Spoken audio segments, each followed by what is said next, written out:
যিনি কবরে এখনো কাঁদতেছেন উম্মতি উম্মতি করা। বলো কোলামা দেখে কি দেখে না স্বপ্নে? এখনো কবরে কাঁদতেছেন উম্মতের জন্য। আমি তো মদিনা মুনাফফারা গেলে আমার মন চায় যে যদি আমাকে অনুমতি দিত তা আমি রওজায় কান লাগায় শুনতাম যে ভিতরে চিৎকার দিতেছে কিনা, মা বি উম্মতি, আমার উম্মতের কি হইল, এরা কেন আমার সাথে বিদ্বেষ করতে শুরু করলো, এরা কেন আমার আদর্শকে ছেড়া দিল, এরা কেন আমার চোখের পানিকে ভুলা গেল, এরা কেন আমার কষ্টকে ভুলা গেল। আমি তো এদের জন্য সমগ্র জগতের চাবিও নিলাম না, আমি তো কোনোদিন ময়দার রুটি খাইও দেখলাম না, আমি তো মাসের পরে মাস ঘরে চুলা জ্বলতে দিলাম না, আমি তো পেটে পাথর পর্যন্ত এদের জন্য বাঁধলাম, আমি তো দাঁড়াইতে পর্যন্ত পারলাম না, তো বৈশা বৈশা নামাজ পড়লাম। আজকে আমার উম্মত আমার আদর্শ কেন ছেড়া দিল? যুবক কেন আমাকে ভুলা গেল? নারী আমাকে কেন ভুলা গেল? পুরুষ আমাকে কেন ভুলা গেল? শিক্ষিত আমাকে কেন ভুলা গেল? অশিক্ষিত আমাকে কেন ভুলা গেল?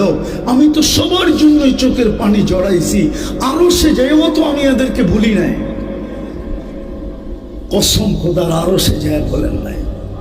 যদি বলতেন তাহলে আপনি ওয়ালা ইবাদিল্লাহ সালিহিন, আপনি আত্তাহিয়াতের ভিতরে পড়েন তো পড়েন কি করে? আল্লাহ তো বন্ধুকে সালাম দিছিল, আমাদেরকে তো দেন নাই। বন্ধু তো চিৎকার দিয়ে উঠছে, আমাকে সালাম উম্মত। আল্লাহ বলছে এইখানে উম্মত, বলছে উম্মত এইখানে আসবে না তো আসবে কোথায়? তো বলছে উম্মতের জন্য কি চান? তো নিজেই চায়া ফেলছে ওয়ালা ইবাদিল্লাহ সালিহিন, যতটুক আমাকে দিলেন অতটুক আমি উম্মতকে দিলাম। এই জন্যই কোন কিতাবওয়ালা লেখছে, কিতাবওয়ালা, আমি জানি না সঠিক লেখছে না ভুল লেখছে, কোন কিতাবওয়ালা লেখছে আমাদের নবীজি নাকি আল্লাহকে বলছিলেন আনতা রব্বুল করিম, আপনি রব্বে করিম, আনান নবিয়ুর রহিম, আমি নবী রহিম, কাইফা তুদাইয়ু হাদিল উম্মাহ বাইনাল করিম ওয়ার রহিম। আপনার আর আমার মধ্যখান্তিকা, শুরুতে আপনি শেষে আমি, উম্মত দোজখে চলে যাবে, আমি মনকে বুঝাবো তো বুঝাবো কি করে?